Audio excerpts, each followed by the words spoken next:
The one and only Tom Rinaldi is here with us as our featured March SPJ Sports Committee Zoom guest. My name, again, Jeff Kolb. I am the chairman of our committee.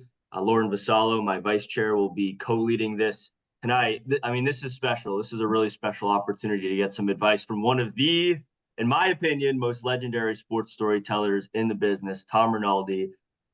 Just to give you a layout of the format tonight, our first half of this event, which should go about an hour, maybe a little bit longer, Lauren and I will co-moderate a conversation with Tom. And then, as we always do, we will open this up to questions. Make sure you use your raise hand feature if you want to ask a question. As you might be able to see here, there are a lot of people joining in. I don't know what we have, Lauren. Over 30 people so far. We had close to 60 register. So we'll get to as many questions as we can, but turn your camera on, use your raise hand feature, and we will get to the questions. But first and foremost, Tom, it is great to have you with us. Thanks so much for coming on and giving us some of your time. Thank you very much for having me. It's wonderful to be here. Jeff, as you were telling me, we've crossed paths briefly. Lauren is amazing. That's our own backstory in a different way. When the country was going through a very different time in the pandemic and everything else. But it's wonderful to be with you guys. Thanks for having me. Absolutely. And Lauren, I know before we dive in, you'll give everybody a little bit more of the Spark Notes version on Tom's backstory. Yeah. So hi, everyone. Thanks so much. I see some familiar faces. Turk, hey, Turk. So Tom is one of the most award-winning sports reporters and storytellers. He has 16 national sports Emmys, 7 national sports Murrows.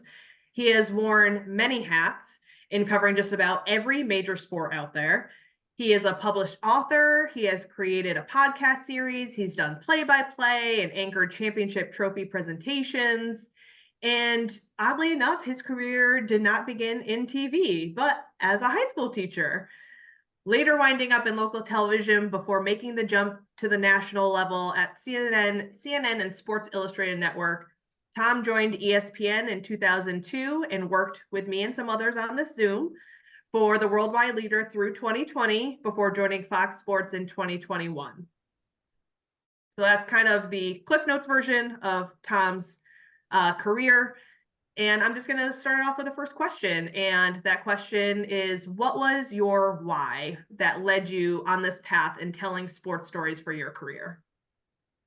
Well, as I said to you when we were in the waiting room, Lauren, it's great to see you and great to hear you. The why, I guess, for me is I've always loved story. And as cliched as this may sound, I feel like it's our way of understanding the world around us. And I've always been drawn to try to tell stories.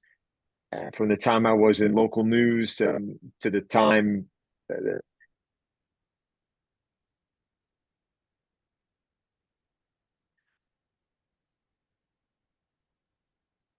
Oh no. Might have lost Tom temporarily. Stand by. See if we can get him back. I mean, I say this all the time. There he is. Hold on. Technology is the best, but the worst thing at the same time. So we appreciate everyone's patience. Tom, are you back with us? I think yes, so. I am. I'm sorry about that. That's all right. Sorry about that. So just briefly, oh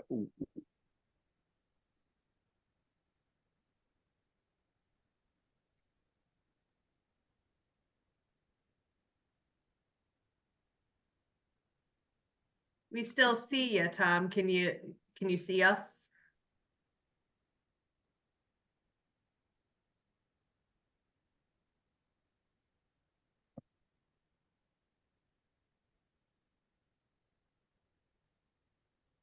Lauren, can you hear me? Yes, we can hear you. Okay, I'm sorry about all the technical glitches here. My apologies, and thanks for everybody for hanging in there. You had asked me what my why was, and I just have always loved storytelling. I've always loved stories, and I think it's a way that we have to try to understand the world around us. I also hear and most want to share. So it took me a while to ultimately find out the shapes of stories and kinds of stories I wanted to tell. but that's the why. So as you know, Tom, as Lauren mentioned, you've won all these awards, a lot of them for your feature storytelling, but that's far from all that you do. As we see you on the sidelines on NFL Sundays now, we saw what you did at ESPN with Game Day, all the sit-down interviews and the other trophy ceremony duties. How have you carved out these dynamics, whether it was at ESPN or now with Fox Sports, where you can have the feature storytelling, but you can also have a dynamic where you have these other roles?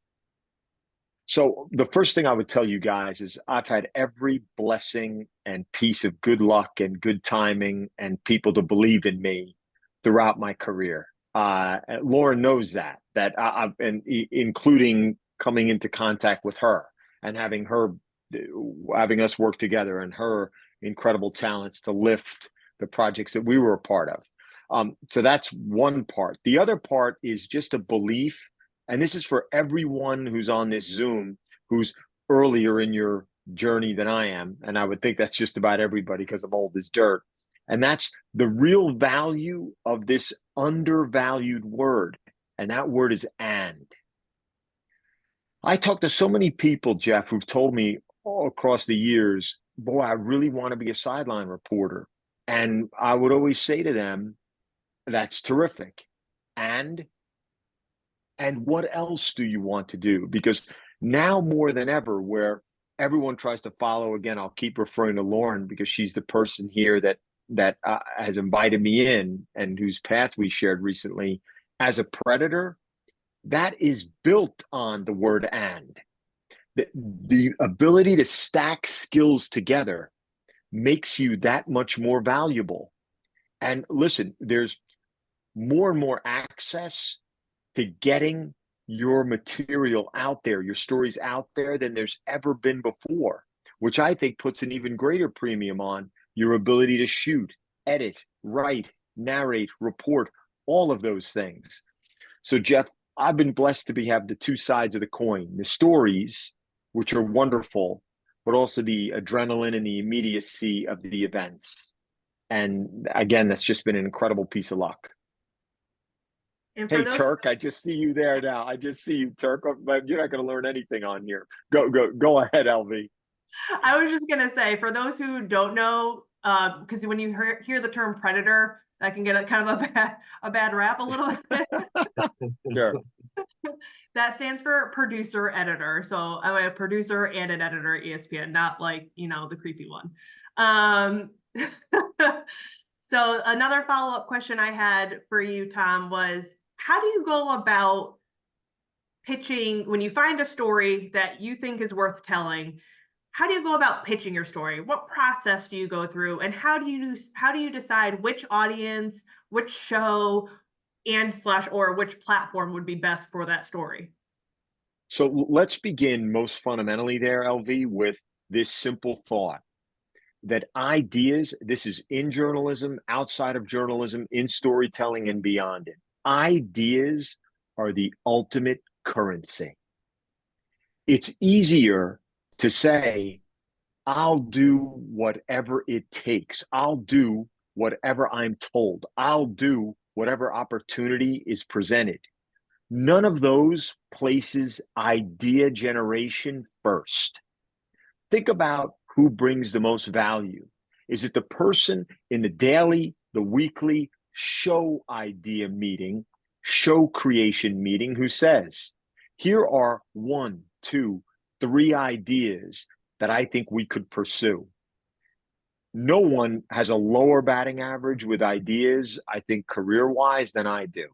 I'm below the Mendoza line. And again, with Scott Turkin, who I've known for 20 plus years, he can absolutely back me up there. We pitched ideas together that we thought were fail-proof and that were DOA by editors and decision makers on the show. But keep pitching your ideas for 2 reasons. Number one, you have a greater chance to do them if they're of your own pitching. Number 2, you're going to be more passionate and invested in them, as opposed to waiting like the young bird who wants the worm dropped. So I really do think that pitching the ideas. 2, real quickly, be a reader, not a scroller, not this. That's not reading. And I know I sound like the guy on the lawn, and I'm not on social media, and I'm Mesozoic, and I get that, and you can see that. But read, because in that, there are opportunities to take a story that's been presented in one medium and present it in yours without shame, giving full credit, but bringing it to a different audience. So to piggyback on that, Tom, has most of the stories you found come from things you've read, or how have you discovered most of your stories? And then I guess the next step in a lot of them, especially if they're emotional, vulnerable topics, is gaining trust. Talk about that process. So those are two very different things. The first question first, Jeff. I would say a huge number of stories that we've told have been told in other places by other reporters for other audiences, sometimes very local. And with the benefit of a national canvas, which of course we didn't always have, now is the opportunity to be able to go and tell this story again, perhaps on TV or in audio for the first time, as opposed to print, and for a different audience. That's number one. Number two, by listening, by taking something from the last story that you've told and learning something and knowing this is another story that's worth coming back to this same team, coach, player, family, and sharing. That happens plenty of times too, if you're able to keep your ears open and your curiosity alight. And then number three, people pitch you, especially if you reach out to them. So can I tell you something very simple we've done for a whole lot of years? We Please. reach out directly to SIDs and to media, the folks that manage or handle media at huge teams, leagues, etc., with a bit of a boilerplate that just says, is there a story within your group, crew, team, staff that you think people would want to know? You'd be amazed. Some of the strongest stories come directly from that simple boilerplate outreach. Sometimes it's much more targeted. For example, in the approach of 9/11, to reach out on an anniversary to 35 college programs. Is there anyone within your program with a connection to September 11th, 2001? If there is, would that person be willing to share some of that story, share that experience, etc.? So all those ways are the ways we get the stories. Building the trust, Jeff, is a very, very, I think just a very, very different, it's a different question with a different answer. I think Scott, who again, I'm going to refer to a bunch here, I think Scott is very gifted at this. And that's just the ability to connect with people. And that's done through humility and curiosity and not being fearful of being rejected. Something I still, frankly, live in fear of too much. Rejection is part of what we do. And you don't want to, again, this isn't in the service of truth now. This is feature stories that aren't investigative in nature, where you want the cooperation and the trust to be placed in you very willingly by the subjects. I know that there's a school of thought, Jeff, that says in big J journalism, whatever that may be, that you check your humanity to a degree at the door. And you can't be subjective. You have to be objective. And I understand that. But to me, I can't say it more simply than this. Humanity is the reason to tell the story. I just think that advice is counter to what we ultimately want to do. Yeah. Just so everyone knows, and you're referring, of course, to the Wells Crowther story with 9/11, right? Which led you to the book that you wrote. I just shared a couple links in our chat so everyone can check out afterwards to just a few picks of Tom's stories from throughout the year that you guys can check out. The Wells Crowther one, unbelievable. Having been through the memorial there, to see his name too, after watching your story, it just resonates in a different way. LV, pass it over to you.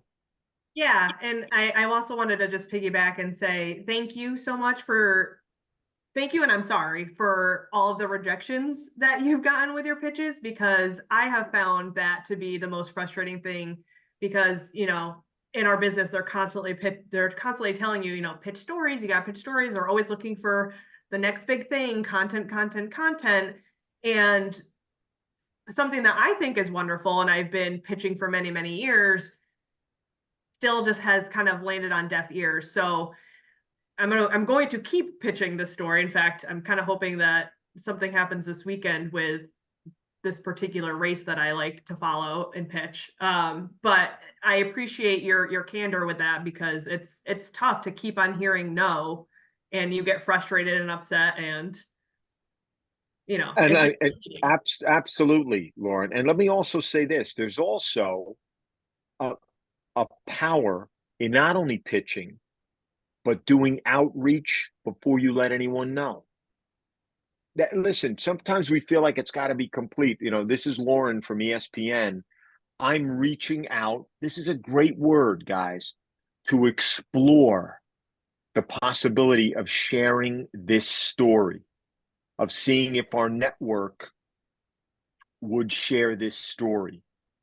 Because now, if you're in that meeting and you say, here's my story idea, it is about an assistant coach who's whatever it may be on a Power 5 staff who's gone through this trial.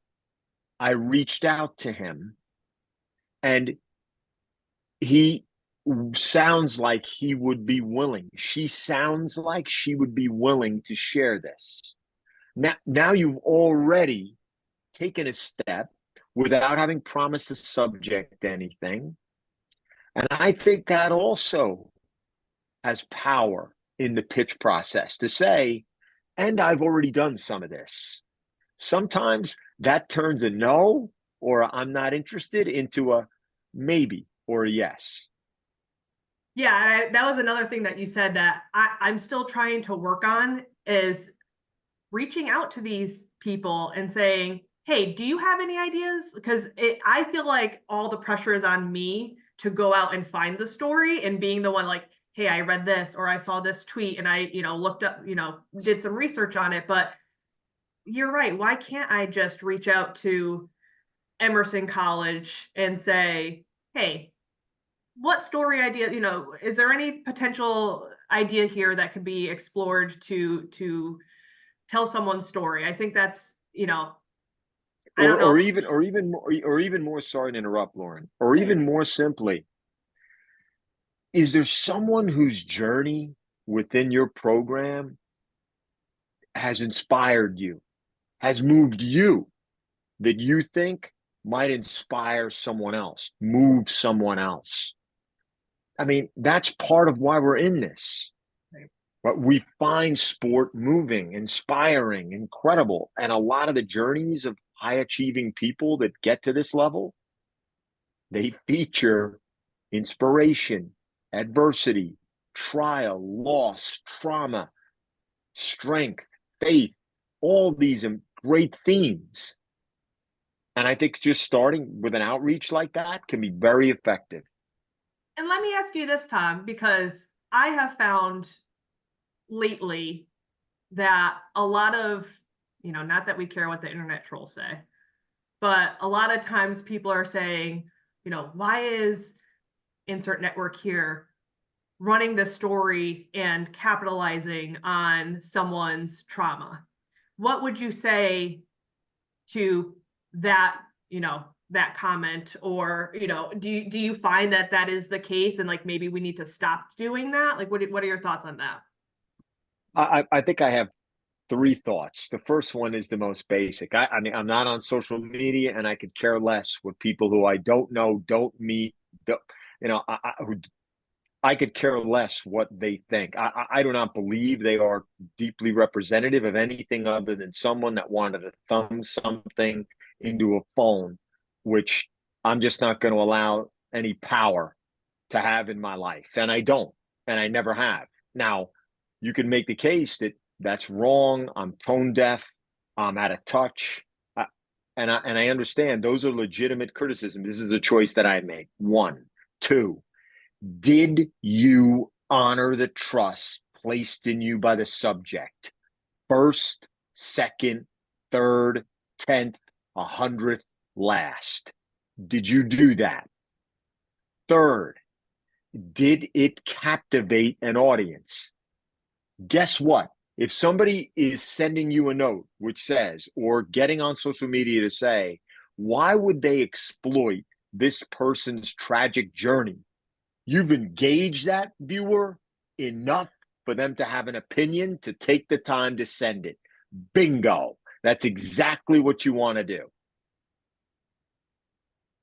Very valid points. And this is why you're the GOAT, Tom. No, I'm not, hardly, but I have a strong opinion on that. And I listen, and I get it. Because I'll also tell you this. Again, Turk and I'm Mesozoic. Turk is, Turk is not nearly as old as me, but he ain't that young either. And I could tell you that we worked in a time, Lauren, where the first impulse after a story aired was not to turn to social media response. And I'm not saying that's wrong, but I'm saying it can cloud what is the first judgment, which is, did you honor the subject's trust? I'll piggyback on what we're talking about by discussing something I think you already mentioned, Tom, which is, we watch these stories or get invested in these stories to feel something, and we want to feel things in sports. And as we know, a lot of your stories, they do involve adversity and heartbreak. And not only do some of the characters in your stories come to tears, but the viewers do come to tears. My question is, when you're putting these stories together, do you think about what you want the viewer to feel? That is a great question. I don't. I know this.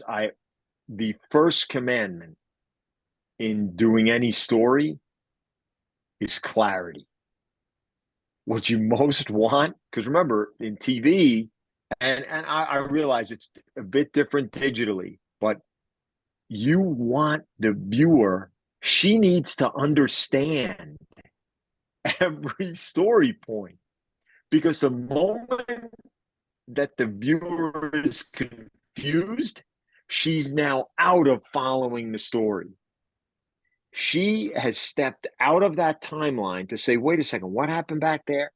Clarity is essential. So that's one. If I could give you the simple, and again, Turk will roll his eyes because he's heard me say this many times, that if there's a trinity for me, the trinity is accuracy. You could do, Jeff, the most moving story ever. And if you get the name of the sister of the main subject wrong, you get the hometown wrong, you get an age wrong, that will be the first most important thing. So accuracy. Number two is empathy. To realize that what you most want to do, whether it's somebody who's well outside your own range of experience, somebody who is famous, somebody who is obscure, is you want to try to be at the same plane, certainly during the interview. So to be empathetic to what this person has gone through. And third, to be genuinely, earnestly curious. Accuracy, empathy, curiosity. Jeff, can I tell you the number of people I mean, I don't get to go on other feature shoots, but I hear at times from producers that they're like asking about a difficult moment in someone's life. And then as the answer is happening, the interviewer will simply look down at what's the next question on my list. If there is anything that shouts disconnection, disengagement, process over present tense, it's that. Like, be genuinely curious. Took me a long time to know, even in a sideline interview, half the time, the second question or third question is bankrupt because the subject's told you something interesting in the first answer, which should be followed up on. Instead of being so worried, as I have been forever and still am at times, about what's the next question. How about start with listening to the actual answer first and then go into the next question? Just to piggyback on what you just said, how often do you get to some of these feature shoots? And if you're not able to get there, what's the collaboration like with the field producer, and how did that go for you? So working on a huge, big project right now with Scott, who's done certainly his fair share of the interviews on that project. And again, it isn't a case of the exact question list as much as it is a case of the topics that we wish to cover. I think sometimes by trying to live by a list, that blocks out the listening. Instead of just thinking to yourself, how am I going to cover these story points, these topics along the way that we want to hear from regarding this interview subject? Yeah, I think what you also said too, in terms of your Holy Trinity, especially with the accuracy part and kind of following up with that question and the collaboration, that falls a lot on your staff as well. The editors need to make sure they're spelling their names right, double, triple, quadruple checking all of that, making sure that it's edited to the correct degree and not taking liberties in order to shorten Yeah. and whatever. So I think that's all very important too. And when you're collaborating with the writer and the anchor, having that feedback is also very important. How much thought do you put into the questions you want to ask in an interview, and what are some do's and don'ts you practice when it comes to interviewing? So I'll answer that in a moment, but to go back to what LV just said, if something isn't sitting right with you instinctively or in your gut, voice it. Let other people, it's a collaborative process. Let other people in to your uncertainty. This isn't a case where holding that down, pressing it down inside yourself will ever serve you. And listen, maybe the team comes back and says, listen, I think we're all good there. Fine. At least you voiced it. Another thing to do is try to include, if you're uncertain about how something's being presented or framed or characterized, reach beyond the team if you feel there's a bit of a homogenous POV there. Do we need a female point of view? Do we need a POV of a person of color? Do we need a POV of a young person, an older person? Whatever that might be, reaching out for that when you're uncertain on anything in the telling of a story has value. Let's start with, are there don'ts in interviews? Hell yeah, there are don'ts. You know how I know? Because I've done them all over and over and over. And Turkin's heard me do them probably in the last few months. So let's start with the most basic thing there is. Ask a question. Do not issue a command or make a statement and wait for the generosity and angelic better nature of the subject to bail your weak ass out. Ask a question. Talk about is not a question. Talk about the end of that half. What's wrong with, from your point of view, what happened at the end of the half? It's just better. A. B. Generally speaking, ask an open-ended question rather than a closed question. There are closed questions that have value. Will you marry me? Are you pregnant? There are moments when these closed questions are good. Generally speaking, open-ended questions are much better. Going back to first grade, what, when, where, why, how? People sometimes misinterpret a tough question when it's dressed in closed clothing as proof that you're able to ask the hard thing. That is such crap. Did you do it? No. That's not hard. A harder question. in an open-ended way, we are able to ask questions, guys, if we're willing, if we believe we have the trust of the subject, that no one else will ask. And again, this goes back to, is it exploitive? Is it invasive? There's no set answer to that. Can I tell you the number of times I've asked this question? This question is so hard. It's so hard for anyone that's gone through any trial. Every single person on this Zoom who's gone through a trial in her life, a moment of loss, a moment of grave uncertainty. What was your fear? Here's why that question is so effective. There ain't nowhere to go. It's relentless. It's all on the subject. What was your fear? Well, I was just so afraid. Of what? There were so many things. What's one that comes to mind? And believe me, I could play this game all night long on following up with an open-ended question, because I used to be the king of not following up and asking the close-ask question. And I blew interviews as a result.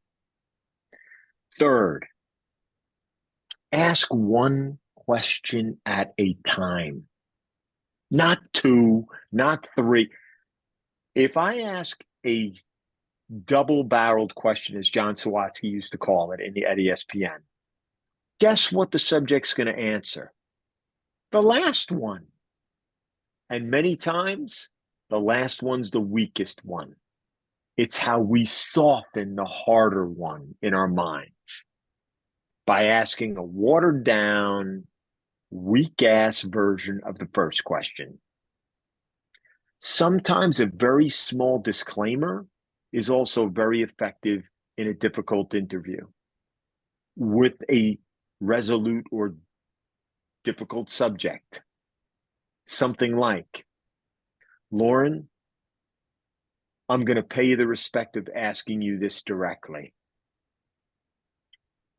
Now, if you're the subject, I've kind of taken a little bit of your bristle away. And now, is that emotionally manipulative, et cetera? Yeah, all those things, all the tools that, again, probably make me a bad person. But those are some of the tools here that I think we can use. And finally, 3 questions. Turk will throw open his mouth because he's heard this 10,000 times. 3 questions to ask in virtually any feature worth telling. What was the low point?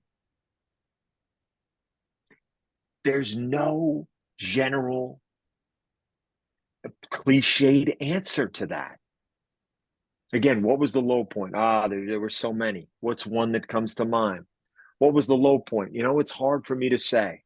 I understand. But if I asked you to think on it for a moment, what was it? Not turning the page, not just staying on the question. 2, what was the turning point? Because most times it isn't just a straight descent, right? What was the turning point? Again, same reasons, same dynamics of low point. And finally, the single greatest question ever asked in the history of interviewing. Again, Turk knows it and can say it with me. 3 words long. What happened next? Why is that the best question? Because we interrupt the subject half the time, and the subject derails herself half the time. In the middle of saying something remarkable, gets hung up on something. Lauren, you were saying that night you had a sense something might go wrong. What happened next? Immediately puts the subject back on track in the simplest. You know what none of these questions feature? They don't feature any G-damn facts. None. Facts are important. They're important in exposition. They're important in context. But when you get to the heart of something difficult, facts aren't a part of it. Feeling is. I love this because I feel like you can utilize this in everyday life, not just storytelling. 1000%. Try this in the relationships with your family. Try to ask open-ended questions. Try to ask one question at a time. Listen to the answer. All these things, again, are common sense, but we don't do them. And here's the one thing I wouldn't use in my daily life that is unique to interviewing. I know there's a lot of people that think interviews are conversations. I just don't. They're not. They're not equal. No, the subject, I hate to break it to everybody, really doesn't care that much about about whether the guac was great for you Friday night. The subject doesn't care. You're there to talk with the subject and ask questions to share that story. And listen, you can look at superstars in our business who prove me wrong all the time. The biggest names who share their stories, who interrupt, who watch morning television. It's bereft with all the violations that I'm suggesting, with people that are infinitely more successful financially than I ever will be, have a much bigger audience profile times 1,000. But that doesn't mean they are getting to the heart of the subject's story. Here's the one thing in the daily life.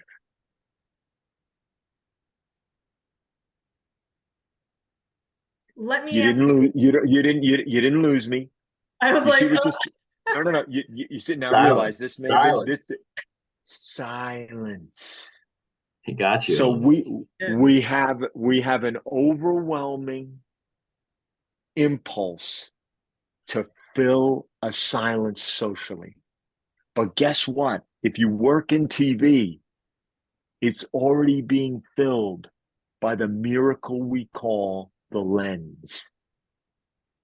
The lens is a vacuum, and the image of the subject is filling it. And so often, when you wait, the subject will continue and maybe add the thought that's been in the back of her mind that she's been hesitant to say. This is great is it stuff. silence or is it? No, we're good. We're good. Thank We're you, ready we're ready for the next question. We will get to our.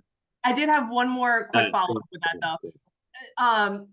When you're having these tough conversations and you're asking, for lack of a better term, invasive questions on someone's trauma, their past, or whatever, do you ever get nervous asking these questions and feeling like maybe I need to take a step back, or I can't do that, or what's the line, the professional line with wanting to get obviously the answer that you want to get? Like, how does that affect you physically and emotionally? All the time. You get nervous all the time. A quick, finally, story time. A quick story. We did a story years ago for College Game Day with Mark Richt, who was then the coach of Georgia. Mark Richt has 2 adopted children and 2 children with his wife. One of the children, Anya, has a facial deformity.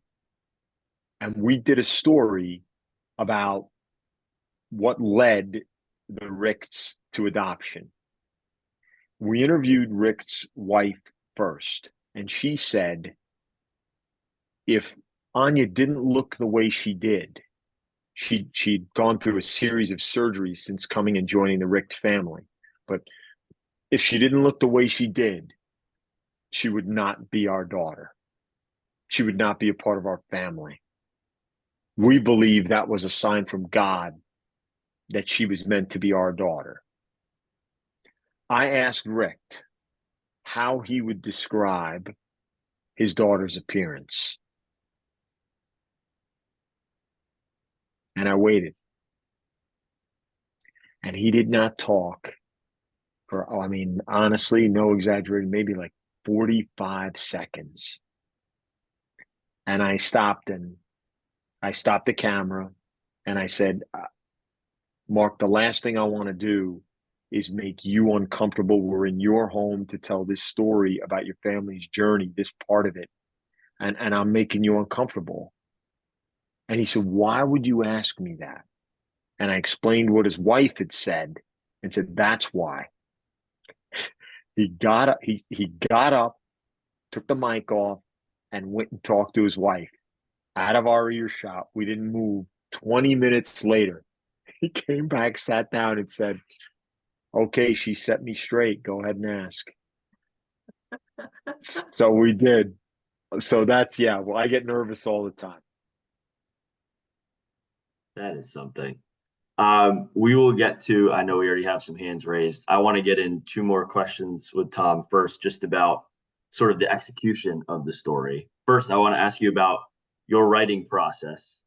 What kind of goes into how you go about writing your story, rewriting it, debating which word to use, and at the same time, I'm sure not wanting to overpower the character in the story. So the process I go through has really evolved, Jeff, over time. And now with Turk as again as a witness, I now write the majority of what I do script wise with the producer on the phone. And one of the reasons I do that, as brutal as it can be for the producer, is because I never want her to feel trapped. Like, if I'm going on and on about this expository graph that I'm falling in love with, and it's going about 35 seconds long, I want Lauren to be able to say, hey, anytime you want to come back to reality and realize we ain't got the visuals to cover more than 15 seconds, dude. So right away and send it to yourself as a postcard. But this is what really works on TV. That's helped me a lot. That's one. Two, is I try as best I can to be unsparingly simple, not to use adjectives. I think Turk will back me there. I let the pictures and the sound try to carry it and use the writing as really achieving three things. It's either exposition, it's thematic, or it's transitional. That's it. Expository, transitional, or thematic. That's it. And then the next part I wanted to ask you about is tracking. This is a part that's obviously really tough, especially like when you just get started in the business, trying to find your voice and not be corny sounding or overly dramatic sounding. You know, your voice was just used in so many different ways back in the ESPN days and now with Fox as well. How have you, I guess, what was your process in your career of finding your voice? And when you get in front of the mic, do you have like a mental process of how you get where you want to be before you voice a story? I'd say on the second part of that, Jeff, no. And in terms of the first answer, I think I'm still searching. I really am. I mean, again, to use Turk as an example, we are recording lengthy tracks here for an episodic podcast series, which is one story told across, in this case, 6 episodes. The episodes are half an hour each. You know, there's a lot of sound, but there's a lot of track, sometimes 35, 40 tracks. And there will be times where Turk will say, Tom, will you give me that again a little more deliberately? Or again, with him as my witness, I'll tell him no. Not because I think I've tracked it perfectly, but because I've worked over and over and over again not to be overwrought. And I still am. I still write a line and read it like, listen to this great line I wrote for you. Like, what the is that? That's just atrocious. Just read it. Like, to me, the greatest person working in the space is Liev Schreiber. Now, he's not writing it, right? A lot of this stuff's written by the genius Aaron Cohen. If you don't know who he is, look him up. He's the best TV writer ever. But he just reads it. If you believe in it, just read it. Now, again, if it's written properly, and there's a difference between writing to be heard and writing to be read. Writing to be heard is about cadence. Writing to be read is not. And there's a big difference there. Set yourself up for success by paying attention to the cadence of the language you're using. Excellent stuff. LV, why don't we get to questions? Just as a reminder to everyone, please turn your camera on if at all possible, and we will hit as many of these as we can. Yeah, and also just let us know where you're from too. Give us your name and where you're from. So let's start with Armando. Armando, I just asked you to unmute and you can ask your question.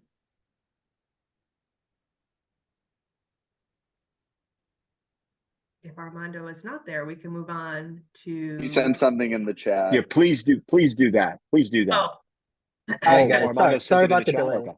you're good. Yeah, You're sorry good. about the delay. But I kind of just wanted to talk about the Anders Carlson situation. I'm not sure if that's cool to talk about, but I was just kind of curious about 1000%. cool. But yeah, I was just curious about how that I guess happened, and I guess what happened afterwards, and I guess the question how to overcome similar situations. So for those who don't know what Armando is referring to, this happened in a playoff game with the Packers and the Niners. We obviously have production meetings with coaches all the time. And in a particular production meeting, not from that week, but the week prior when the Packers played the Cowboys, Matt LaFleur had said about Anders Carlson, the Packers kicker, who had more missed kicks than any kicker in the NFL that season. Not to say he was the worst, but he had the most missed kicks. I asked him what went through his mind when Carlson took the field. And he said, to be honest, when he takes the field, I pray. He had missed a field goal against the Niners in that game. And it was in the fourth quarter. Again, I'll use Armando to keep me honest. And they came down to me for a report, and I shared that. And the Packers lost the game. And the next, it wasn't even, I don't know how long it was afterward, the team reached out to our producer that they were very upset with the report. Ultimately, I ended up talking to the Packers. It was a Saturday night game. I talked to them on Sunday. I reached out to LaFleur. I did not connect with him. I reached out to LaFleur again the next week. I did not connect with him. In fact, I sent another note out about it today to the Packers. So, Armando, what I would say is in those situations that usually a coach or a player will very clearly indicate to you, hey, this is just for us. Hey, this isn't to go home. Hey, not to expect the use of a term like off the record. Coaches and players aren't going to work in that language, and I get that. But there was no indication of that whatsoever that was given to us. And I didn't think it was that much of a revelation to share that. I sort of thought, I'm sure he does. I'm sure he prays. The guy's missed a lot of kicks, and there's not that much that a coach can do other than make the decision to send the guy out there. It's the play that the coach has the least control over in the entire game is a kick. But it didn't land that way. Yeah, that's the magic of storytelling and asking questions, and sometimes it just doesn't pan out the way that you want it to. Let's go to Meg, who I don't know if you guys ever worked together back in the day. Oh my God, I just see many times. I just see Megan on the Zoom now. Wow, it's amazing to see Megan, who's been through a lot of these experiences that I described with Turkin. Meg did amazing work at ESPN and was just fantastic, a fantastic feature producer. I just need to set the record straight, Tom. A lot of my pitches were vetoed for ideas that you pitched. So got I'm sorry overruled. about that. Your ideas were better, probably. Tom's already got it lined up. You're going to Bama tomorrow, so. Okay. But no, that's not my question. That was not it. But Tom, I mean, you know my career journey. You've been such a huge part of it. But as someone who kind of shifted from behind the scenes into an on-air role, who wants to get back into the game day storytelling feature stuff, people ask what I want to do. I'm like, I want to be a Tom Rinaldi or a Jen Latta or a Gene Wojciechowski. But there's so few opportunities for long form storytelling at the network level. What would your advice be for someone who wants to break into that without necessarily going the local route? Because there's not really long form storytelling in local either. Right. I think my response to that, Meg, would be that not to limit yourself. I realize the aspiration, but not to limit yourself to what is such a tiny number of slots in what is. Now, listen, game day is an institution. I think Big Noon is growing. I'm thrilled to be a part of that. But those are not necessarily expanding platforms. There are other platforms which are. And so to get material that you work on while you can hone your craft, find an audience on your terms, and get stuff out digitally, I think is amazing. I mean, the last time I checked, the guy that has an $85 million deal at ESPN was never on ESPN, was never on linear television, and Pat McAfee, and that delivered him to the linear world. So I think, May, going out and telling moving stories and putting them on YouTube, now finding ways to amplify that so you can bring audience to it, that is a challenge and a different conversation. But in terms of the craft, telling those stories and getting them out there, I just think do it. Don't seek anybody's permission or imprimatur to do it. If you can get your hands on a camera, the editing, all the things that we hope we're going to develop skill wise, or if we have access to crews, that to me is a way to do that. And then you're increasing your profile, your reps, your reel, all the things that you can then revisit when you go to those spots. Although I think they're out of their mind, frankly, that I think you should be there, like in their feature stable right now. You just should be. And that's just a mistake by ESPN. While we, as listen, this is no disrespect to anybody, but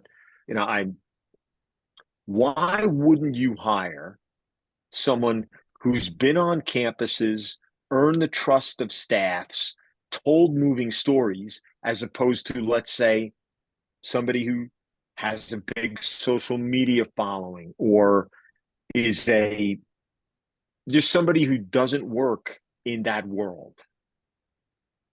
I that's a question I can't answer. And they have hired people, I think, who fit that description.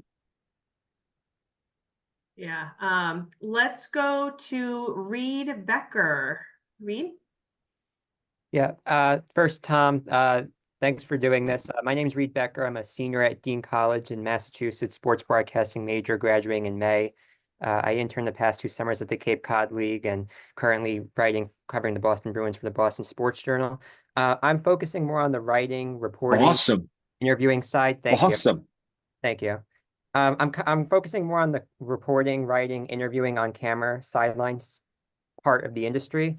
My question is for you, how would you suggest people that want to ideally get in front of the camera for sideline reporting to turn maybe like a print journalism thing into ideally on camera, or just the importance of writing for that? So first thing, Reed, is let's work on the on camera right now. You're a little bit giving us the witness protection vibe with the bright light right behind you, and you being like a shadowy figure. So next time we're on the Zoom, let's work on that so that we see your beautiful face a little more than now. That's one. Two, more seriously, Reed, when you go and you do these interviews, why not have, even if it's your iPhone, even if it's the simplest way, to create a visual component to it when the subject is willing or where the setting makes sense. Anytime you have a proprietary sit down, let's say, or if it's somebody you've gotten to know a bit through the beat, to try to do that and then distribute that. I'm sure that the Journal has some sort of digital outlet for it, or convince the editors to support you in that way. That's how you work on that skill set while still succeeding at the day job. And again, that gets back to that word "and," Reed. You're adding value for them by doing that, giving them more content in a different way. That'd be the first way I'd suggest it. And I hope I didn't offend you with the witness protection comment, Reed. I'm just No, it just happens to kidding. be the bad lighting in the room itself. Okay, all right. Sorry about that. I hope I didn't. Thank you. Okay. Thank you, Reed. Okay, let's go to Amber next. Amber, tell us who you are. Hello. Hi, Tom. This has been incredible. So thank you so much for taking the time to spend with us here tonight. My name's Amber. I am originally from California. I spent the last 2 years in Sioux City, Iowa, in local TV Wow. and sports. And Okay. now I'm in Austin, Texas, doing a lot of more Wow. stuff for Flow Sports and more of the streaming world. So wide variety. But love features, love the storytelling. My question is, the biggest thing I sometimes struggle with is time. I went from you only got 2 minutes to now having a lot more variety, but I find myself sometimes getting more emotionally attached and maybe sometimes keeping in more than I need to. What is your process in that of, do we keep things short? Do we let it be a 15-minute long feature? Or how do you kind of go through that? So I'll go back to Megan here, who would tell me this at time. We were constantly, Amber, when we were together on game day, constantly in a time fight. I mean, all the time, to the point where I mean, it was dispiriting. I mean, I think we lost at times the real joy and focus of what we were doing, in that we just worried so much about whether we would be able to get it in the amount of time that it took to tell. And I think when I was deeply frustrated that way, Megan would say something to me, and it was a great reminder, and it was great counsel. The viewer doesn't know what they never see. And that's such an easy thing to forget when we get so close to material, when we think this is essential, that's essential, while knowing it can't all be essential. If it is, then nothing is. So reminding yourself of that, what's essential in moving the story forward, in developing an understanding of the character, in investing the viewer in the journey. And then beyond that, Amber, then I think we can get excessive. And my hand is raised again. Nobody, the ultimate broadcaster lament is not enough time, right? I mean, I still cry about that. And I've had the chance to do, I mean, I've been so spoiled with the amount of time we've gotten to tell stories, and I still don't think it's enough. But it's a challenge. And reminding yourself that the viewer may not know or miss what she never had the chance to see, I think is important. That's one. Two, in terms of your own emotional investment, maybe I'm wrong, Amber. I think that's a good thing. You care. How do we expect the viewer to care if you don't care? And I realize there have to be limits, and you have to check yourself on those things, but caring, it shouldn't that be one of the goals? I think it is. So I support you there. Awesome. Thank you so much. You got it. Okay, let's go to Kai next. Kai, tell us who you are. Hello, everybody. My name is Kai, and I'm a journalist and sports commentator, photographer in Germany. Wow. God, that what might time be- is it, bro? What time is it, brother? 1 a.m. Wow. Wow. I think that's our Wow, first Kai, overseas. that is next level dedication. Number one. Number two, Kai, when we're done, we need to figure something out here because I will be coming your way if you're there in the summer for the Euros. I was about to ask like if there was anything I could do. That wasn't my question, but Okay, I mean, okay. I'm here und ich kann Deutsch sprechen, but that's another conversation. I apologize. Well, we'll figure. Well, I'll get with Lauren and Jeff, and we'll figure out a way that we can connect so that hopefully we get a chance to meet up because we'll be there for a month. So yeah, great. Go ahead. Sounds good. I actually had two questions. One, so I'm here in Germany, but I'm seriously considering going back to the US for a few months out of the year because I want to stay around my parents, you know, as they're getting older. How would you Sure. recommend I make that move? And also, how can I utilize my international experience? Like I'm here in Germany. I was actually just in Australia for 6 months. I covered the Australian Baseball Wow. League, and I do a lot of stuff remotely. So, how can I bring my international experience to the US? Okay, so there's a couple of different ways to do that, Kai. And again, the last thing I am is a widely. I don't travel internationally that often, but I can tell you what when we have, certainly in the feature world, one way to do that, Kai, is trying to align yourself with networks as a fixer, right? So, and it's amazing how quickly the fixer can become the correspondent, the reporter, the everything when the network doesn't get there. And that I think is a way to do that. So in your where you are, Kai, I think reaching out and finding out who the American outlets are, who the other outlets are outside of Germany that you think could benefit, finding a contact there, putting together again a boilerplate outreach and seeing you never know who might use you. So that's number one. Number two, when you come back, Kai, to the States, I think frankly, I think it helps you that you've had this experience.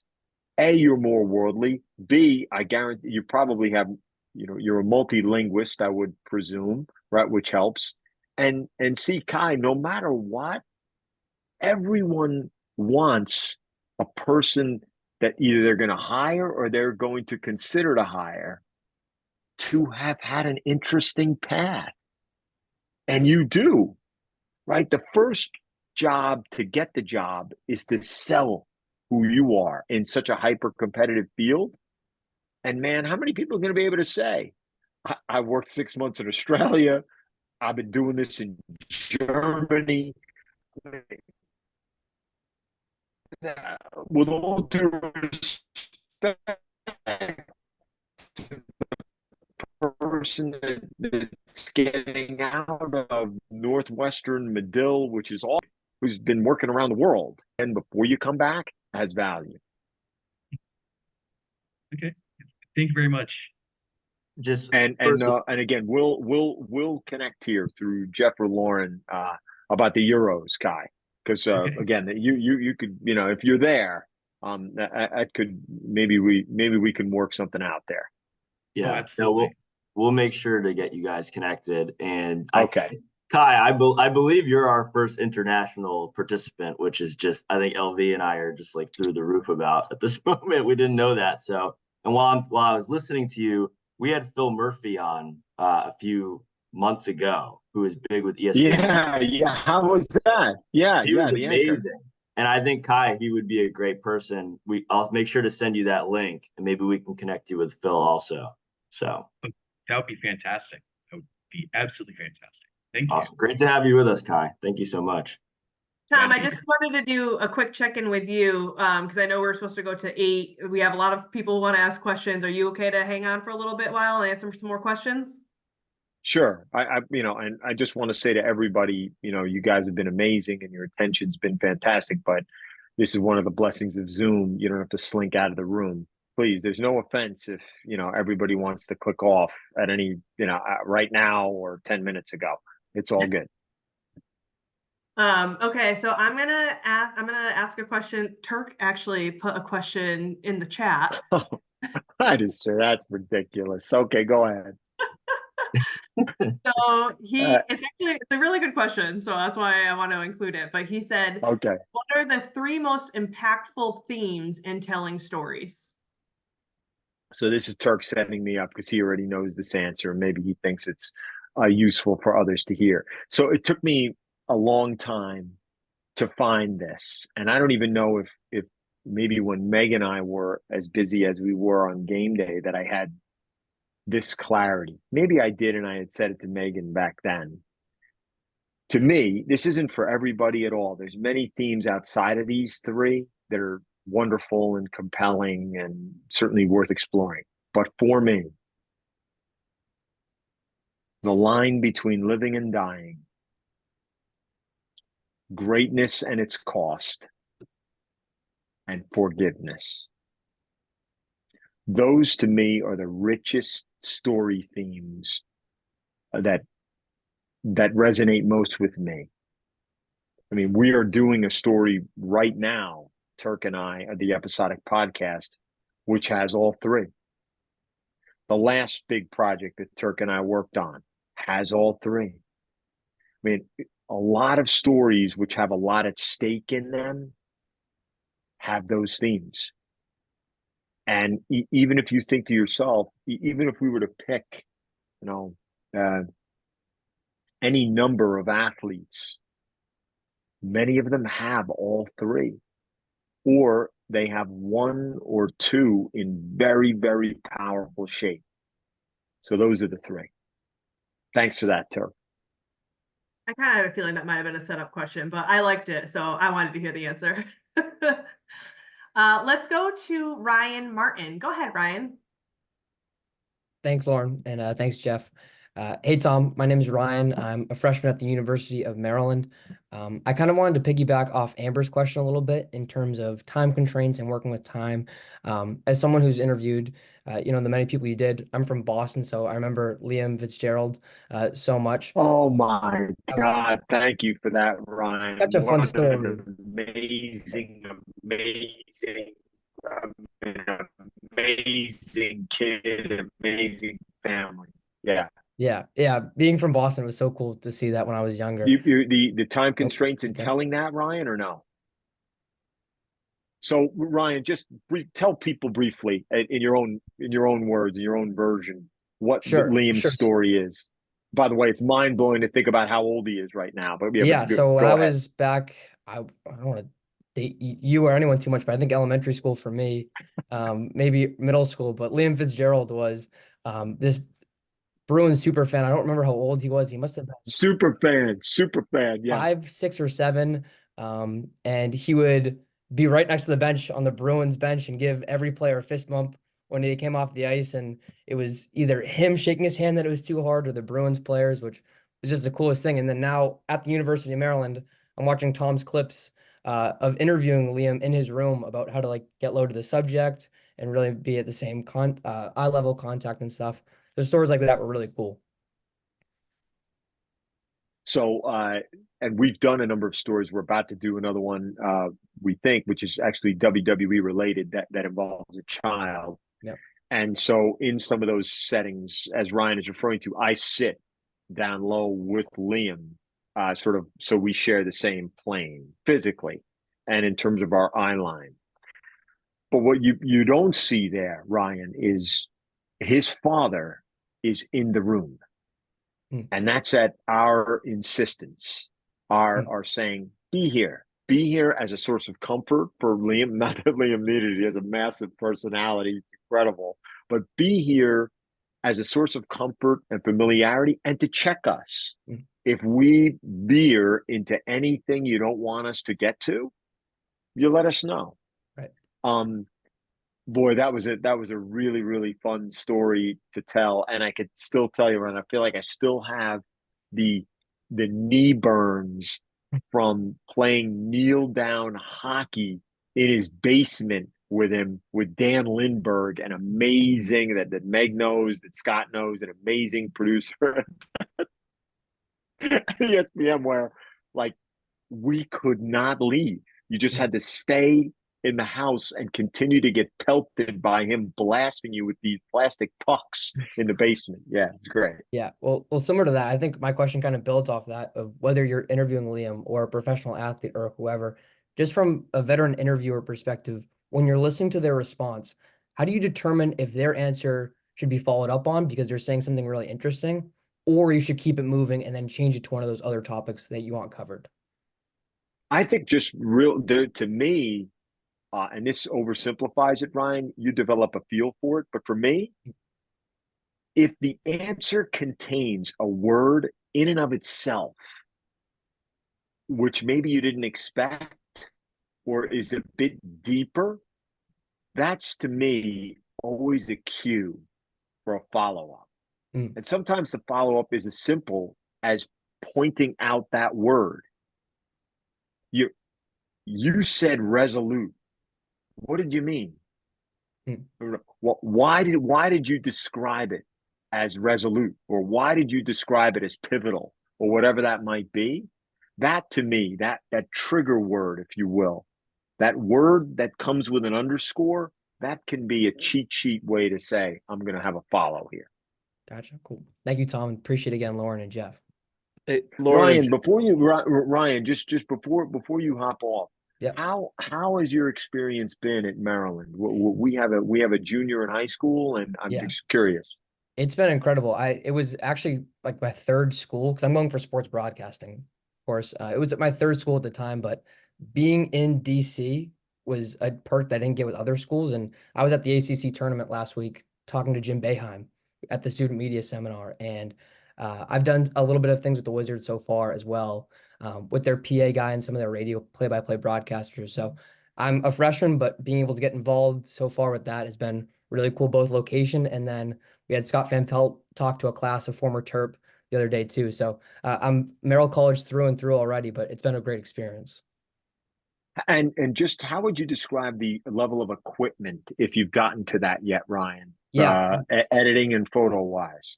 Yeah, I've kind of been able to jump right in because that was one of the things that Maryland did that other schools didn't really show when I was touring them, was how as a freshman you can hop right in. So I anchor our TV sports show every Monday, and then every other Wednesday we do it too. But the systems that we're using both for anchoring, and then we have the Big Ten Plus that's there as well. So every Big Ten network game at Maryland that doesn't get picked up for network or for Fox, we get to do those. So I'm broadcasting wrestling, gymnastics, volleyball already, and the control rooms are pretty incredible, and we get to learn them all right away.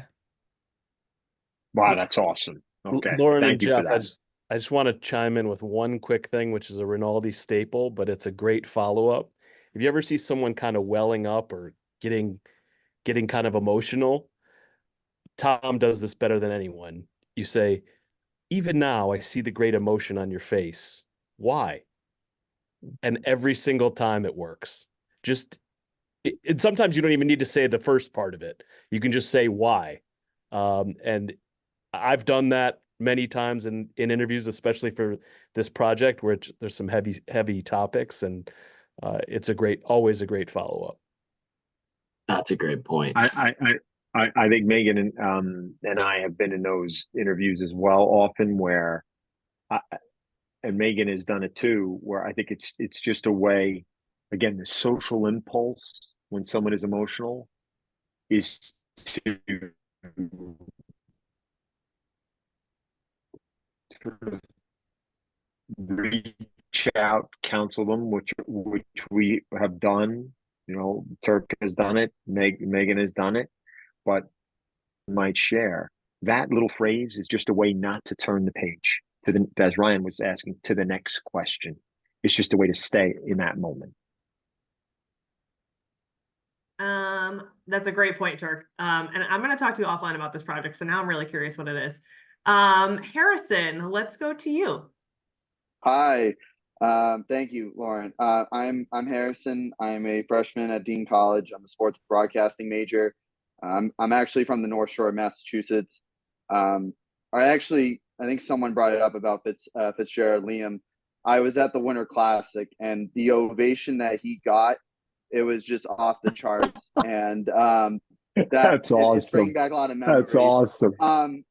So my question for you is, I'm also a big pro wrestling fan as well. I love the WWE, and I know you were part of that Ric Flair documentary. So I just wanted to ask, like, when you're given a topic such as a Ric Flair or someone like a Dusty Baker, right, who's had a career for so long, like decades and decades and decades, how much prep? This is maybe kind of similar to Amber's question, but how much prep time goes into something like that when you're only given so much, but like you got to like condense it. And when you have somebody that has a career for so long, like a Ric Flair, right? How much like prep work goes into that? So that's a great question, and it is similar to what Amber asked. And Harrison, what I would say is, and maybe this points more toward Amber in terms of the process rather than the result. So with Dusty, right, you're not going to get unlimited time. We interviewed Ric Flair for 3.5 hours, so that's obviously a lot of time. Dusty Baker, right, we were given, I think, 15 minutes, and Dusty probably went like 21 minutes with us, which is long. But we knew going in what our theme was. And our theme was, Dusty Baker, the most interesting man in baseball. And so what are some of the questions that might support that thesis that he's the most interesting man in baseball, right? So the fact that he met Jimi Hendrix, that's pretty interesting. And having him talk a little bit about Jimi Hendrix, all of the same sort of things that would raise your eyebrow when you first hear them. That's just a good guide. And so, yes, there's been, when his son, who was just a toddler, almost got hit in the World Series with a slide into home plate and was snatched away at the last second. Like, that's just an interesting, vivid episode that you have support for visually. So you're going to ask that. And that's maybe how to shape an interview like that. Ric Flair, Harrison, if you obviously you're as a fan, and I just think it's also maintaining a sense of wonder. Like everything about Ric Flair, you could look at cynically, or you could look at with wonder.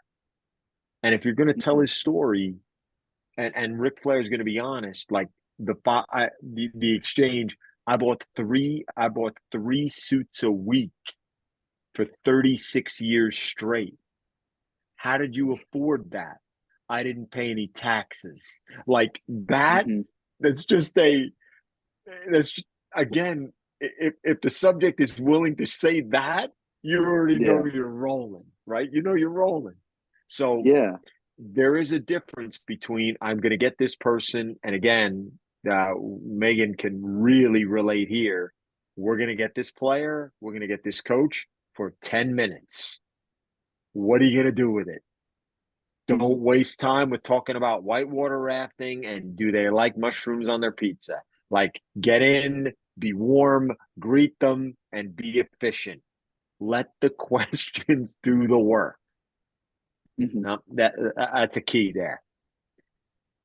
Yeah, and you talked about listening too, and so I picked up on that. Like, listening always is very important. It's not just about the question and you're getting ready for the next one. It's about listening to them and just hearing them out.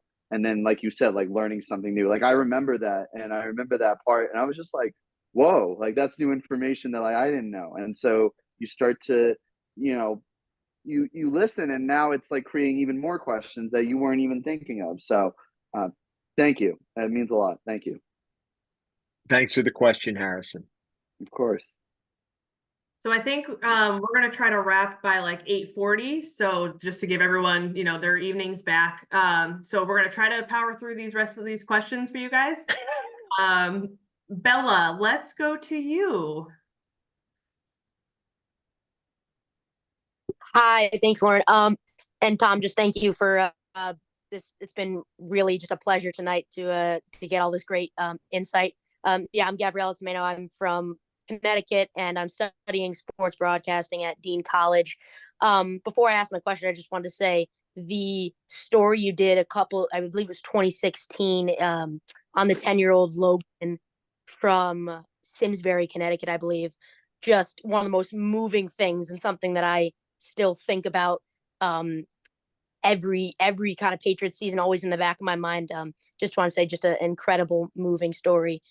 But Thank you, Bella. That's very kind to say. Thank you. yeah, thank you. So my question is, obviously, somebody that is newer to the field, that's just kind of starting out. Obviously, late hours and a lot of travel come into play. I was a little late to the meeting tonight, so I don't know if you covered this at all, but I guess my question for you is what sacrifices have you had to make, whether it's been in the beginning of your career or even to now, that have been big for you? I mean, selfishly, Bella, I would be honest and tell you, none. It's the people that I love and care about that sacrifice so that I could selfishly do this career and do the things that I love to do. My wife is 3 seats from Jesus, and this is the only thing that my children have ever known. So they know that dad doesn't go to an office from, leave it. I live outside New York City, that I don't leave at 6 in the morning and get home at 7:30 at night. And that there's times that I'm gone for a long time. I mean, I've gone to World Cups now where I've been gone for, 5 weeks straight.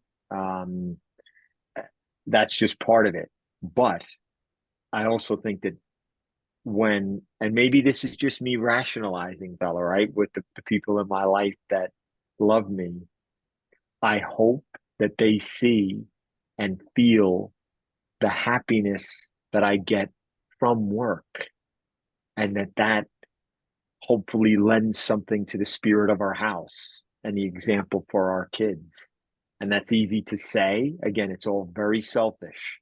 Listen, those times when the kids were younger and I left, just very, very quick story. When Tiger Woods made the putt at Torrey Pines on the 72nd hole to then take it to a full day 18-hole playoff where he beats Rocco. We do a sit down with Tiger on that Monday afternoon. And the person that preceded me, Rich Lerner from Golf Channel, did an interview with Tiger. And he ended his interview with Tiger by saying, "It is an honor and a privilege to watch you play this game."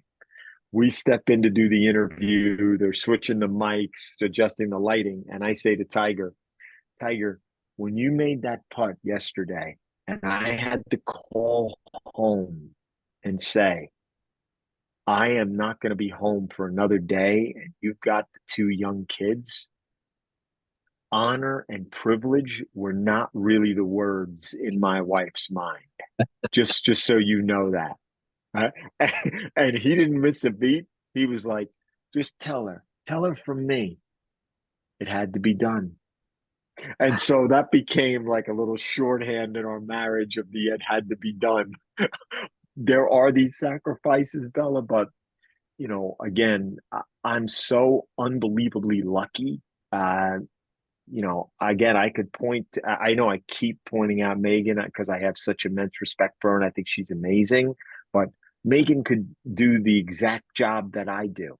She'd probably be better at it than I am. She has a tremendous skill set. She has an incredible gift with people. She writes beautifully. She interviews with excellence, all those things.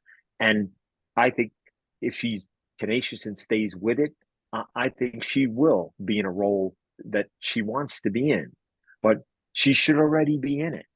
It's a capricious, challenging, highly competitive field. And I never ever discourage anybody from it because I think it's really rewarding. It's a really rewarding field. And I hope you feel the same as you embark on it. Thanks, Tom. Appreciate it. Thank you. Great question, Bella. Let's go to Chris English next. Chris? Hey, thanks to the organizers for putting this together. Tom, thanks for your time. My name's Chris English. I go to UCF, spent over 20 years in radio and television, and then went back to school to get a degree to try and open some additional doors. Okay, Chris, I'm going to stop you just for a second. The easiest call of this whole night would have been that you've already worked professionally using your voice. Your voice is amazing. Thank you. It leaps out. Your voice is amazing. Go ahead. Thank you. Kind of to piggyback off that, I'm going to break the rule here and ask maybe two questions. Sure. First off, as a broadcaster and as a fan, I noticed that one thing that's you can always count on with Tom Rinaldi is, unlike some people that work at the network level and kind of get caught up in the emotion and the excitement and the adrenaline of being on the sidelines or being in the pits at a motorsports event, your delivery and your style always seems to be smooth, calculating, extremely good questions. You never seem to get too caught up in the adrenaline of whatever you're covering. Is that on purpose, or is that just kind of your personality? I don't. I think you're way too kind there, Chris. I'm sure that I do get caught up in it, and at times sound like two buffoons put together. But I just trying to, again, one of the greatest things about the sideline gig, Chris, is you get the first crack at hearing the emotion of the players and coaches just involved in probably what viewers have just invested 3 hours of their lives in. And I'll give you like the most recent example. Again, I'll go to Turk. Turk is on this call as a you already know, a diehard Lions fan. Okay. And he's Michigan through and through. And I had the Lions sideline in the conference title game. Nobody expected the game to unfold the way it did. They were dominant in the first half, as we know. The Niners made the comeback, etc. It had been 8 years since the losing coach had done an interview with the broadcast. Our interview did not make the post game because we were off air. He still did the interview, Dan Campbell. And before he came, I've already told this to Turk, before he did the interview, we did it in the locker room.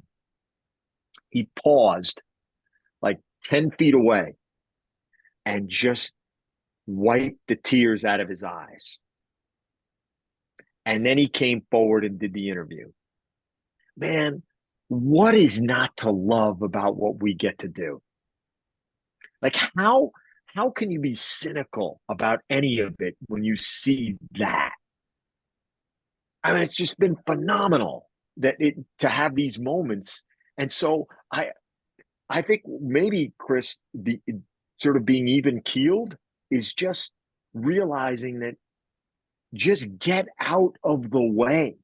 Mm-hmm. Ask the question and get out of the way. That's, I think, the best thing to do. And so I don't know that I'm particularly even keeled. Everybody gets tongue-tied, everybody gets nervous, all of that. But I think if you're prepared, that's a hedge against nervousness. But by and large, I just think I try to get out of the way. Fantastic advice. One other quick thing. I just recently rewatched the Tiger Woods interview that you did with him 10, 15 years ago after his, infidelities and all that stuff. How did that come about? And did you get the exclusive on that? Can you talk to that or speak to that?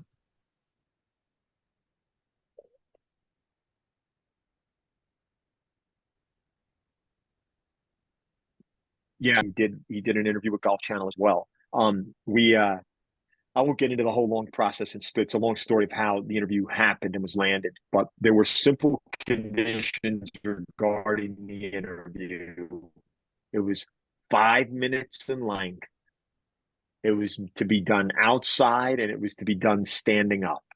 And you could feel less confessional. Standing up is if you do go over time, the subject can just walk.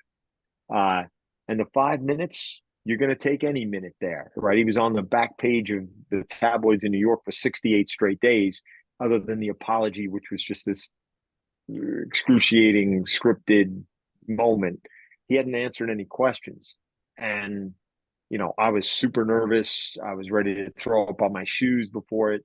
And I just remember months prior saying to my wife, she asked me, do you think he would talk to you? And I said, I don't know, but if he did, I could just tell you one question I know I'd ask him. She said, what's that? I said, I'd ask him, why did you get married? So why did you get married? And she So she called me 20 minutes before the interview, my wife, again, who's the greatest. And she said, "How you doing?" And I said, "How do you think I'm doing? I'm trying not to throw up, you know." And so I said to her, I went over the questions with my wife. And at the end of the call, I said to her, "I don't think I'm going to ask him, why did you get married?" And she said, "Why not?" And I said, "You know, and I feel like it's too judgmental a question." So she said, "Okay." And we got off the phone. She called me back 60 seconds later, Chris. This is what she said. "Months ago, in our kitchen, you said if you could ask the guy one question, you'd ask him, why did you get married? Don't lose your nerve." Click.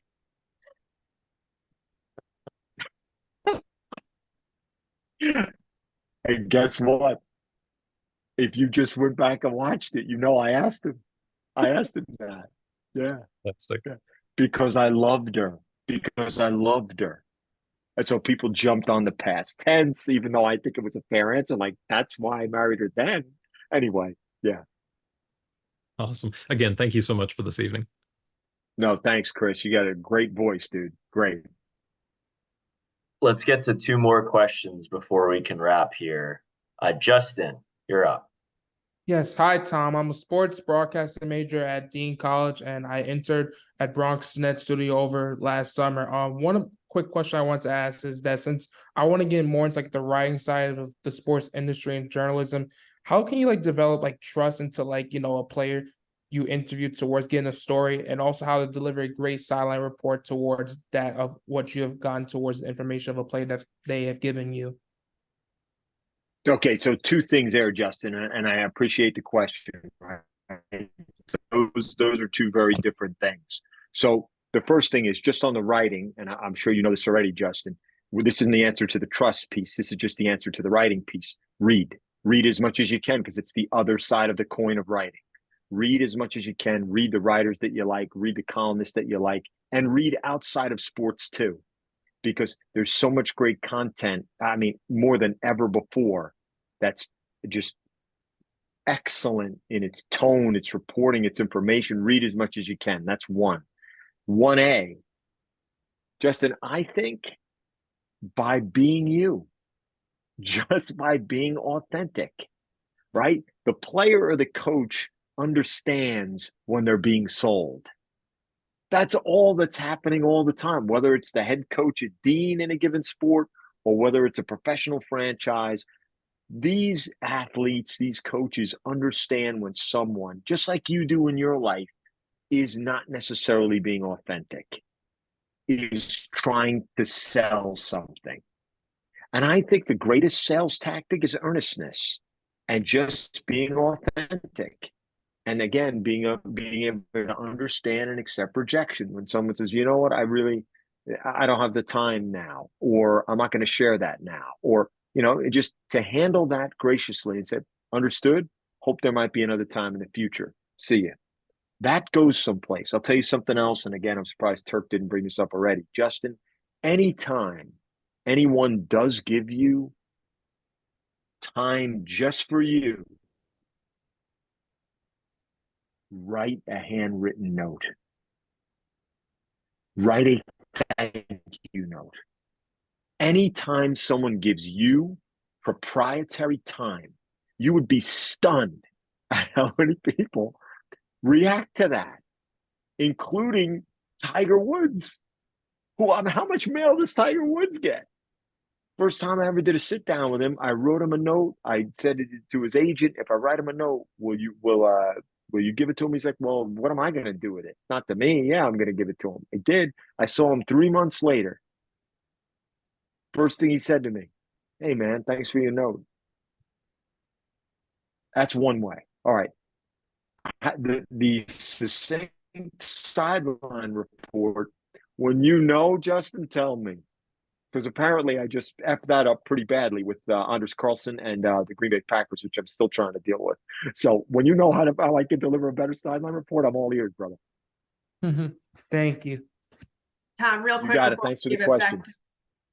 Real quick before I give it back to Jeff for our last question, Jason Sanchez Rosa, who is a phenomenal editor, commented. Oh my God, he's a genius. He's a genius. Yeah. He commented, and I just Genius. wanted to share this saying, there's no one like Tom Rinaldi in this field. It's been a blessing to work beside him.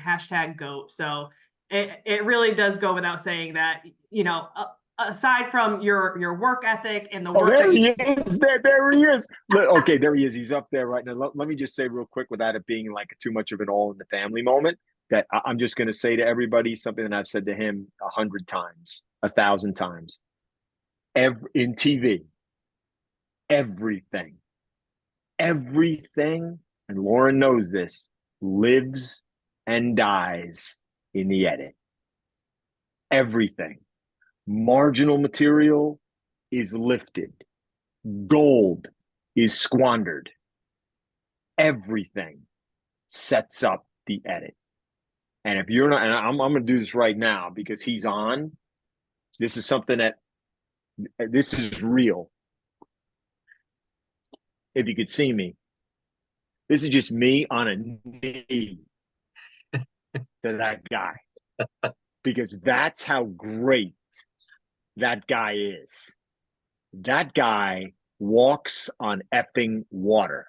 You want to talk about marginal material, stuff I've written on a torn, stuff I've written basically on a napkin in 6 minutes that he then grinds over for 12 hours. It hits TV and everyone's like, oh my goodness, it's so wonderful. I'm like, yeah, you know why it's wonderful? Because Jason Sanchez put his hands on it. That's why. He's like water from Lourdes. That's how great he is. I'm speechless, but the only thing that I True. would say is that if you ever have any questions or how to proceed in this field, just look how Rinaldi treats everyone in this call. If you see him in the respect that he gives, the time that he gives, I think that's something that everybody should know, because that will, even if I've been working for 12 hours already and I need to do a piece at the end of the night for the Masters that is going to run tomorrow morning, that sounds familiar. Familiar. Yeah. That respect that he gives it's a fire. It's a fire. It's besides that, he can also lip sync Drake songs to make it look good. It's been a pleasure. So I've been here just cheesing, listening to you give some of the greatest tidbits in this business, man. So I'm blessed to be able to create and work with you and in all the times that we've done. So thank you. You're amazing, Jason. God, you're a genius, dude. Genius. And Tom's phenomenal. Not lying. Jason is one of the best editors you could have in this field. So Tom is not lying. And Jason's lying about Earth. Either. On Earth. He's phenomenal. On Earth. Yeah. This has been so cool. I'm glad, the different elements that have come out of this, the ESPN reunions, our Germany long distance question. This has been so cool. Let's wrap it with Gabe. Gabe, you are up with our last question. Have at it, man. All right, so hi, I'm Gabe. I'm from Oakland, California, and Cleveland, Ohio. And before I even ask the question, this is just like a really random thing, but sometimes before I do broadcasting or play-by-play, I always think about if the pros out there, like yourself and other people, are listening to the same type of music I am. So I thought it was funny that Jason said, every Drake song in the book. I thought like maybe you guys just listen to George Strait or something like that. Do your job, try and keep it all professional. But I'm an aspiring play-by-play broadcaster and sports storyteller, and I'm a 4th year at Ohio State. And awesome, Gabe. Lauren said earlier that you started your career actually as a high school teacher, and I'm someone that I'm in my 4th year. I graduate here in a month and a half, and I don't exactly have, the sports job that I want lined up. I have an athletics communications job here, but really just hard field to get into. And I imagine starting as a high school teacher, there were a lot of steps to get to where you are today, a lot of small baby steps. And what was like maybe the best advice that someone gave to you along your way, or something that you would give me right now and where I'm at and graduating soon and trying to pursue a play-by-play career, storytelling career.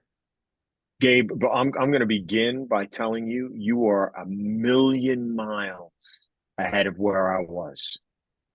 A million miles. I didn't do any of this none in college. I didn't write for the paper. I didn't work for the radio station. I didn't know how to edit. I didn't know how to work a camera. Zero.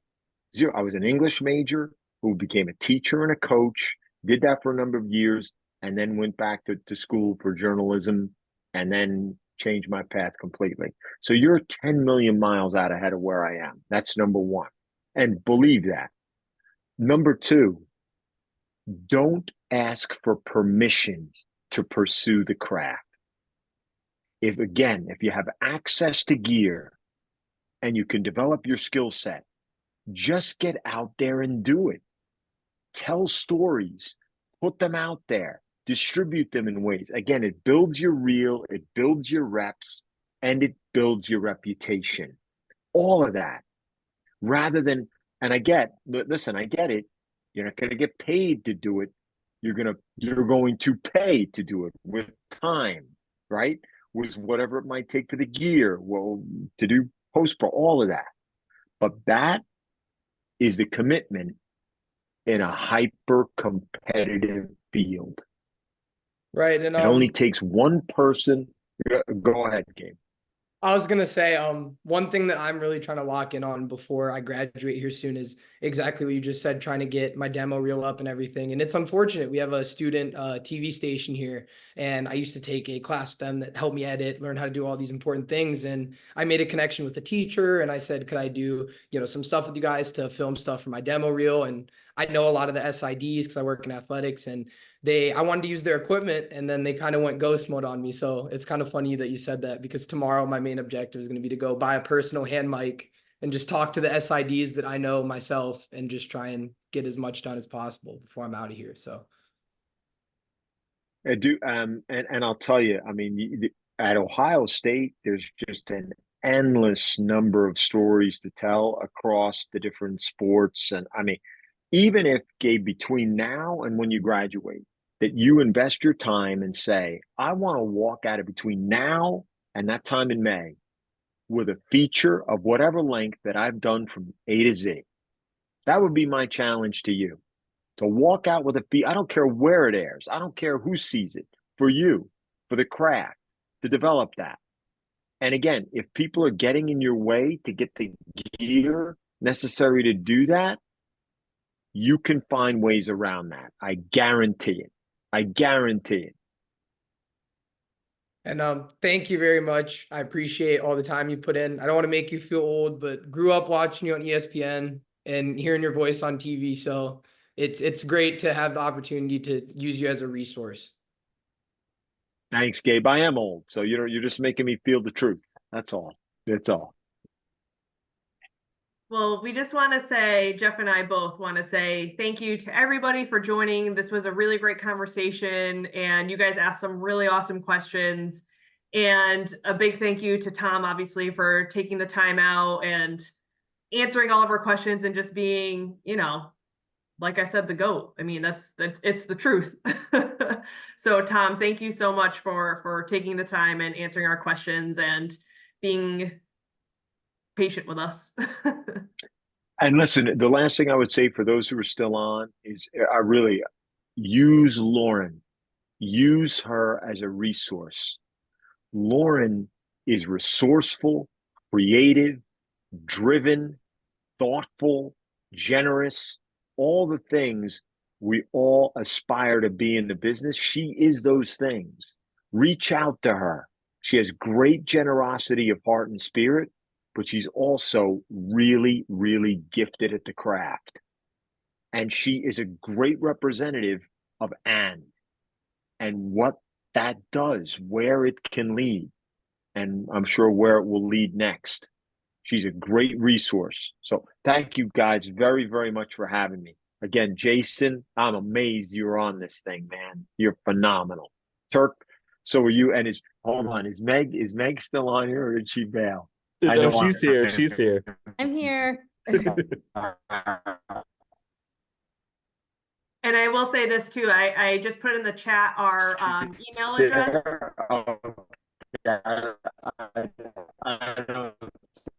Okay. And see, I'll just say, listen, I hope that, I haven't, Meg, I was just going to say, I know I kind of gushed on and on about you. I hope I didn't embarrass you, but Meg, you're amazing. No, And you're just and making me the cry. courage it's taken for you to leave, and do the thing that people say they're going to do, but don't have the courage to do. That I will forever respect that. That's it, guys. That's all I got. I talk so damn much. Yeah. We enjoyed God every bless minute. Breakfast Turk today. knows that. I'm sorry about that. I love it. Okay. So I put our email address in the chat. So if you guys are interested in joining our DL, we send out emails about future events. We're still kind of figuring out our next speaker, but just shoot us an email and we'll add you to our DL. And thank you again for everybody for your time. And Tom, thank you for the kind words. Seriously, it means a lot. Thank you. Okay. Thank you, guys. Appreciate you. Thanks, Tom. Thanks, everyone. We'll be Okay. in touch. Thank you. Have a good night.